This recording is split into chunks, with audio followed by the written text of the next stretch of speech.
ঠিক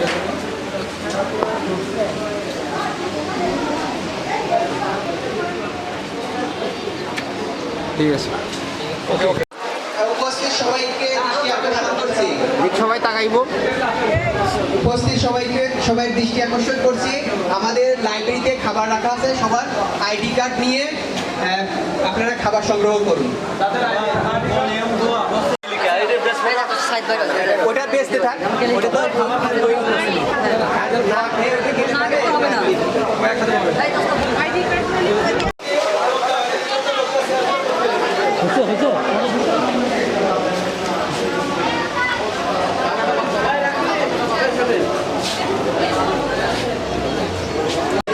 ওটা ভিডিও আসছে ওটা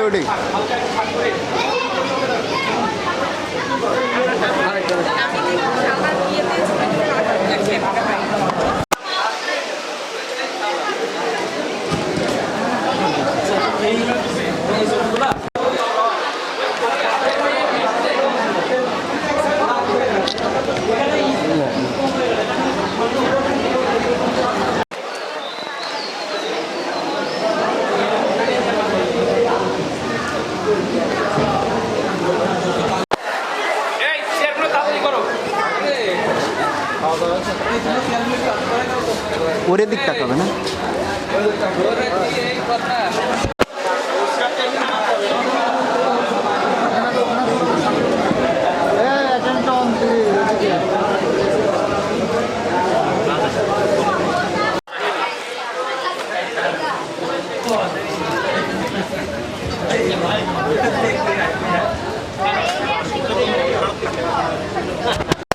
দ্বিতীয় পর্বের অনুষ্ঠান এখনই শুরু হবে।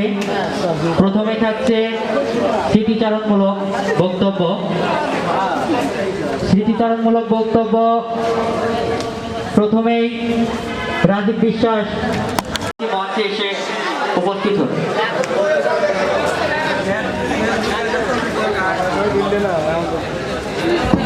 খাবারের সময় খাবো না, এটা তুলবো। প্রাণের মাঝে আয়, আমরা সুখে দুঃখের কথা কব, প্রাণ জুড়াবে তাই।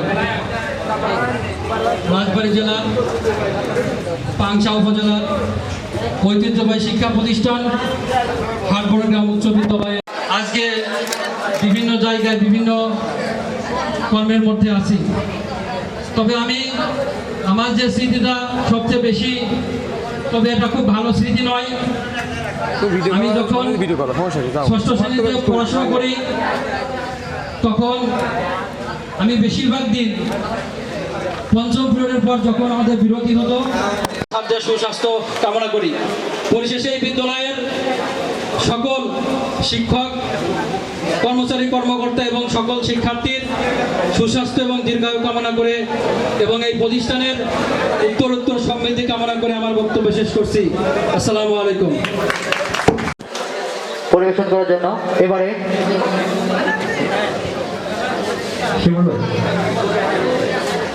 এবারে স্মৃতিচারণমূলক সংক্ষিপ্ত বক্তব্য করবেন সাবেক শিক্ষার্থী রাশেদুল কবির শিমুল। বিসমিল্লাহির রহমানির রহিম। সম্মানিত শিক্ষকবৃন্দ এবং শ্রদ্ধেয় অতিথি, সবাইকে অপরাহ্নের শুভেচ্ছা। আসলে স্মৃতিচারণের থেকে সবচেয়ে বড় বিষয় হচ্ছে যে আসলে কিছু বিষয় সবারই মিশে পাশ করি এই বিদ্যালয় থেকে। অর্থাৎ বিদায়ী ছাত্র হিসাবে আমাদের একটা স্পোর্টসের অংশগ্রহণ করার সুযোগ থাকে। ওই সময় হচ্ছে যে আমরা স্পোর্টসে হচ্ছে যে 2টা স্পোর্টস ইভেন্টে 4 জন উপস্থিত হই। রাজকুমার স্যার সম্ভবত নাই, স্যার থাকলে হয়তো এটা কানেক্ট করতে পারতেন। উনি আর কি আমাদের বলে যে তোমরা তো 2টা ইভেন্টে মাত্র 4 জন আর কি, কিভাবে আর কি এটাতে করবা, মানে ফার্স্ট সেকেন্ড থার্ড কি তোমরা নির্ধারণ করে ফেলছো কেন? যদি করে থাকো তাহলে আর কম্পিটিশনে যাওয়ার দরকার নেই। তবে স্যার বলে না স্যার আমরা কম্পিটিশন করতে চাই আর কি। তবে শেষ পর্যন্ত আমরা 2টা ইভেন্টে, একটাতে 3 জন আর একটাতেও 3 জন, একটাতে একজন হচ্ছে থাকে মানে লিমিট করা হয়, সেটা আর কি আমি একটাতে অংশগ্রহণ করি না, আর একটাতে 3 জন হিসাবে তৃতীয় ব্যক্তি হিসাবে আমি মানে প্রথম কোনো পুরস্কার পাই শিক্ষা প্রতিষ্ঠান থেকে।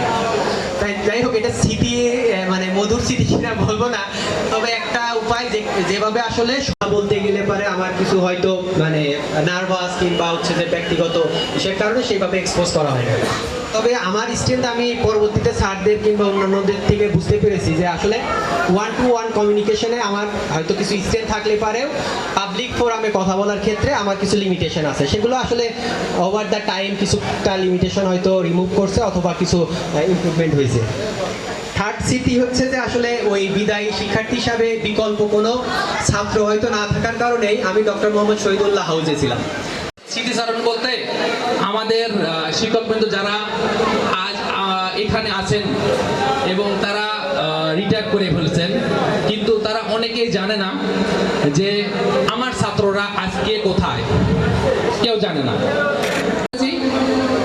আমরা আগে আসিনি যে এরকম একটা অনুষ্ঠান করতে হবে, আমরা কে কোথায় আছি সেটা ছাত্রকে জানাইতে হবে, কারণ পাশ করার পর সবাই আসলে দূরে চলে গেছি, সবাই কর্মব্যস্ততার কারণে কেউ কারো খোঁজ রাখিনি, না স্কুলে না টিচারদের না ছাত্রদের কারোর সাথে আমরা যোগাযোগ রাখিনি, এটা আমাদেরই ব্যর্থতা। যে কারণে দেখা যায় যে আমার স্যাররা কিন্তু এটা নিয়ে গর্ব করতে পারে না, যেমন কসমোজাল স্কুলের শিক্ষকরা বা কসমোজাল গর্ব করতে পারে যে কসমোজালের ছাত্ররা কেউ লেফটেন্যান্ট জেনারেল, কেউ পিএইচডি করছে, কেউ অমুক হয়েছে, কেউ সচিব, কেউ মন্ত্রী, কেউ এমপি, কিন্তু আমরা কিন্তু সেটা বলতে পারছি না, কারণ আমার ছাত্ররা বা আমার স্যাররা কিন্তু সেটা জানেই না, মানে আমরা কিন্তু তাদেরকে জানাইতে পারিনি, এটা আমাদের স্যারদের না, আমাদের ব্যর্থতা, আমরা কেউ আগেই আসিনি। সো আমরা যদি নিজেরা আগে না আসি তাহলে এটার সার্কুলেশন কিভাবে হবে?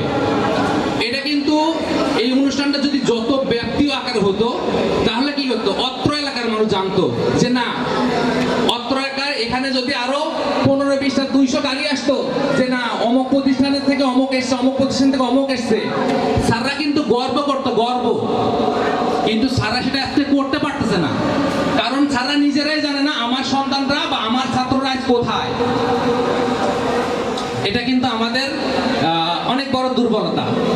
এই দুর্বলতার কারণে যখন আমরা এটা যত ব্যাপ্তি আকারে ছাড়াই দেব এবং সমস্ত মানুষ যখন এসে ডিক্লারেশন করবে, এখানে স্মৃতিচারণের কথা বলা হয়েছে, আমার তো বলা উচিত যে এইখানে যত বড় বড় পোস্টে আমার এই প্রতিষ্ঠানের যে স্টুডেন্টরা যে বড় বড় প্রতিষ্ঠানে নাই তা কিন্তু না, অনেক বড় বড় প্রতিষ্ঠানে আছে, অনেক বড় বড়, কিন্তু আমরা কেউ আসি না বা আমরা কেউ এটা অ্যারেঞ্জ করি না, যে কারণে এটার আস্তে আস্তে বিস্তার লাভ করে না এবং গার্জিয়ানরা মনে করে যে এই স্কুলে ভালো পড়াশোনা হয় না, এই স্কুল থেকে ভালো লেভেলে যেতে পারে না কেউ। এটা কিন্তু আমাদের জন্য সবচেয়ে বড় একটা দুর্বলতা। এটা আমাদের মনে হয় করা উচিত বড় সরে, বড় গার্জিয়ানরা নিজের দায়িত্বে এসে দিয়ে যাবে যে না এই প্রতিষ্ঠানে ভর্তি করলে আমার বাচ্চা অমুক জায়গায় পৌঁছাবে।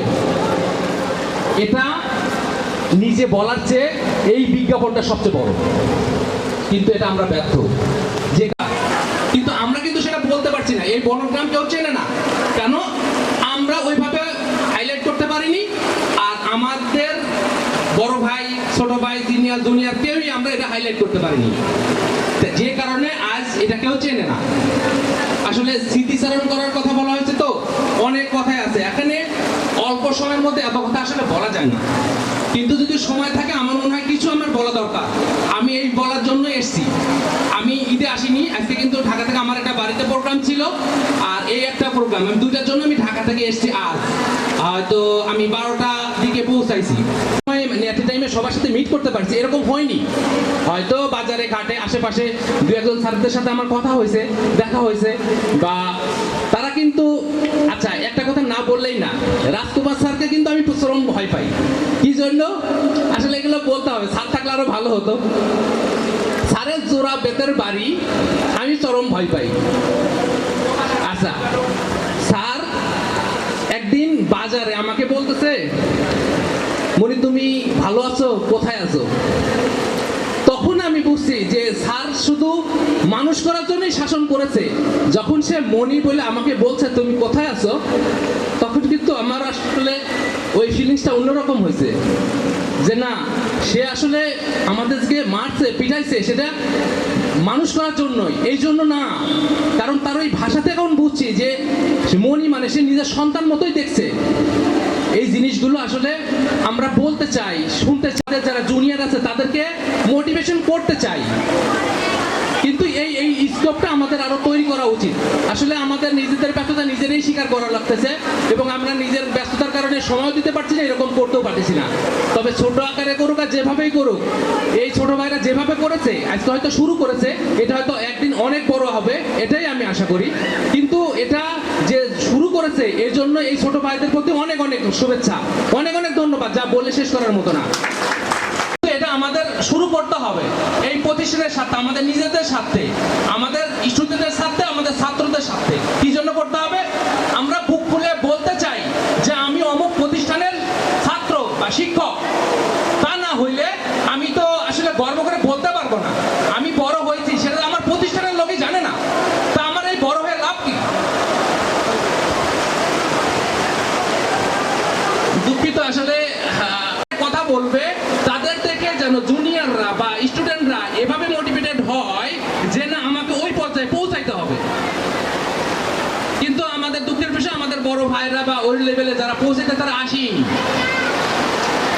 তাহলে আমাদের ছোট ভাইরা কিভাবে মোটিভেটেড হবে, কিভাবে বড় হবে, কিভাবে উন্নতির দিকে যাবে, ধাবিত হবে? পুরোটাই হচ্ছে না। ভয়ের পরে মানে শিখে আসতাম না, ভয়ে করে আসতাম। বাট ফাইনালি আমি পড়াশোনা করছি টেক্সটাইল ইঞ্জিনিয়ারিং অ্যাসোসিয়েশনের, পুরোটা ইংলিশে। আমি বিএসসি ইঞ্জিনিয়ারিং করছি, পুরোটা ইংলিশে।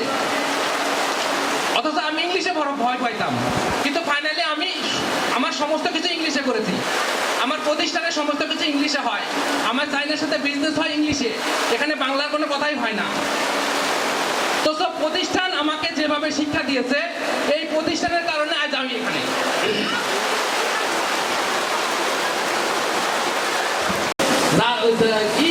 শহীদুল স্যারের কাছে ক্লাস করতাম, প্রাইভেট পড়তাম, ক্লাস করতাম। লাস্টে বিকালবেলা আবার মোহাম্মদ আলী স্যারের কাছে রসায়ন পড়তাম, পরে আবার সন্ধ্যায় বাসায় যেতাম। একদিন একটা ঘটনা, সকালেও খেয়ে আসিনি, দুপুরও খাওয়া নেই, রাত্রে সন্ধ্যায় বাসায় যাচ্ছি, যেতে পারিনি, যাইতে পারতেছিলাম না। আমি আর মাসুদ, আমার ফ্রেন্ড, আমার স্বাস্থ্য ভাই, আমরা হাঁটতে হাঁটতে আমাদের এই খালের কাছে বসেছিলাম। একজন মোটর সাইকেলওয়ালা যাচ্ছিল, ওদেরকে বলেছিলাম, ওনাকে বলেছিলাম যে ভাই আমাদেরকে যদি নিয়ে যেতেন, আমার রিয়াক্ট করে বেড়েছে, অনেক টাকা পাইছে, অথচ অনেক বেতন পাইছে, জমি করছে, জামা করছে, সব করছে। ধৈর্য, আমাদের ছেলেদের মধ্যে ধৈর্য নাই যে আমরা শ্রাবণের মেঘগুলো দর হলো আকাশে, অধরে নামবে বুঝি শ্রাবণে ধরারি। আজ কেন মন উদাসী হয়ে দূরা বেড়ায় চায় হারাবে শ্রাবণে ধরারি।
স্নিগ্ধ সুমেধি ঝিক্ত আকাশ কেঁপে চলেছে থেমেছে হাসের গান গেলি পথিকের পায়ে হাঁটা থেমেছে আজ কেন মন উদাসী হয়ে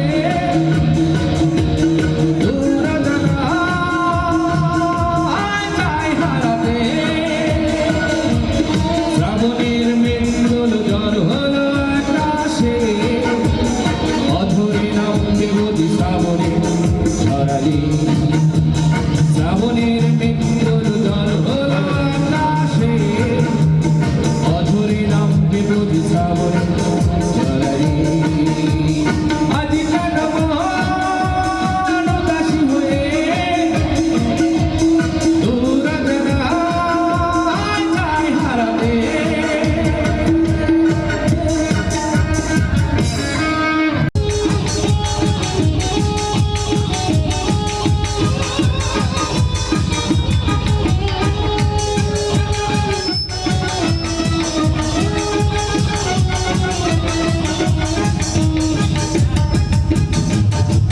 চুমকি চলেছে আপাত চুমকি হলে দোষটি তাতে রাগ করো না সুন্দরী গো রাখলে তোমায় লাগে আরো ভালো চুমকি চলেছে একা পথে চুমকি হলে দোষটি তাতে রাগ করো না সুন্দরী গো রাখলে তোমায় লাগে আরো ভালো সুন্দরী চলেছে একা পথে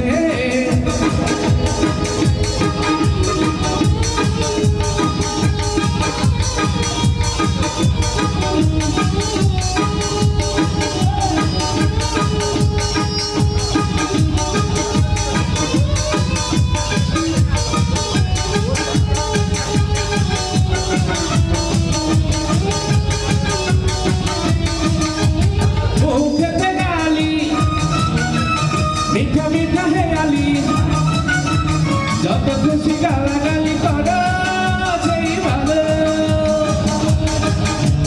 মুখেতে গালি মিঠা মিঠা হেয়ালি যত খুশি গালাগালি করো লাগে ভালো আমাকে পাশে নিয়ে চলো না মিষ্টি করে তুমি বলো না তোমাকে যে ভালোবাসি আমি চলেছে দেখা পথে চুমকি হলে দোষ কাটে আর মেঘেছে দিনের আলো লাগিলে তোমায় লাগে আলো ভালো চুমকি চলেছে দেখা পথে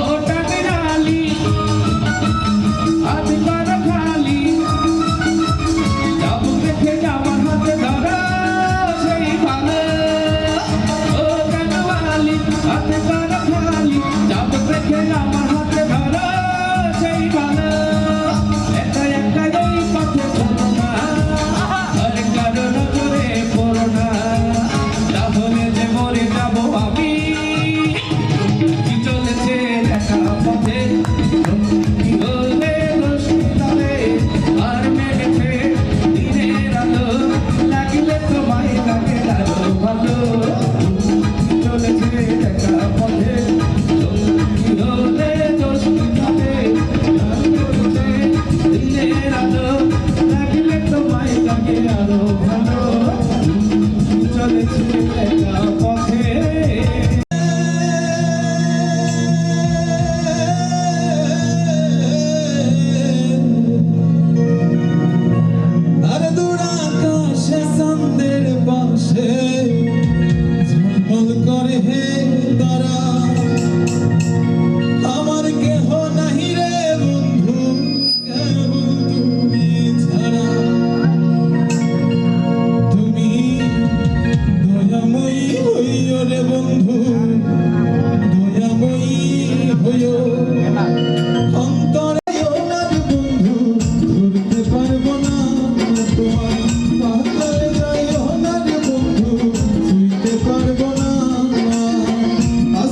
যাইও না রে বন্ধু চিনতে পারবো না তোমায় পাতাল যাইও না রে বন্ধু চিনতে পারবো না তুমি বুকের ভেতর রইও রে বন্ধু বুকের ভেতর রইও অন্তরে অন্তরে মিশিয়া দিতে গাইও তুমি বুকের ভেতর রইও রে বন্ধু বুকের ভেতর রইও অন্তরে অন্তরে মিশিয়া দিতে গাইও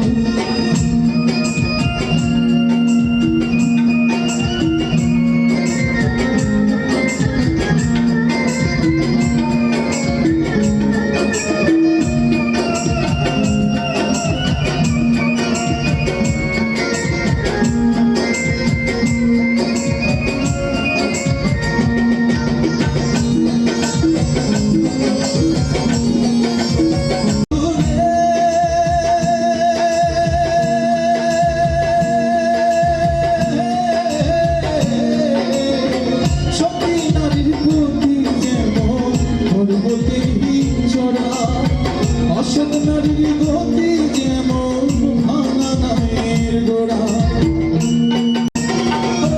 বন্ধুরে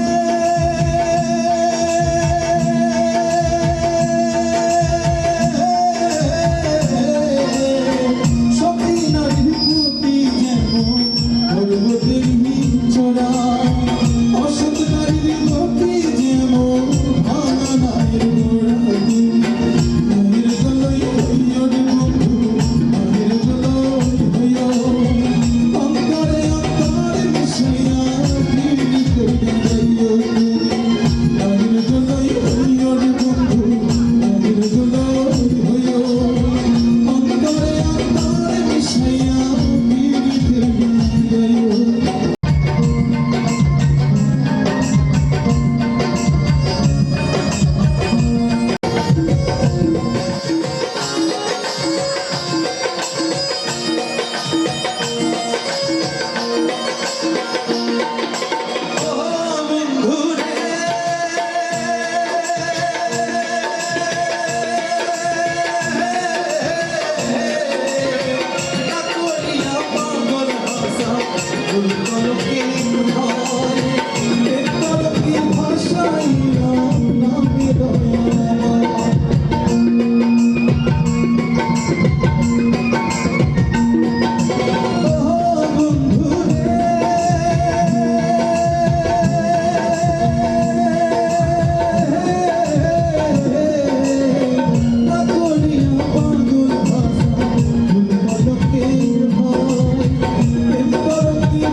অন্তরে অন্তরে মিশিয়া দিতে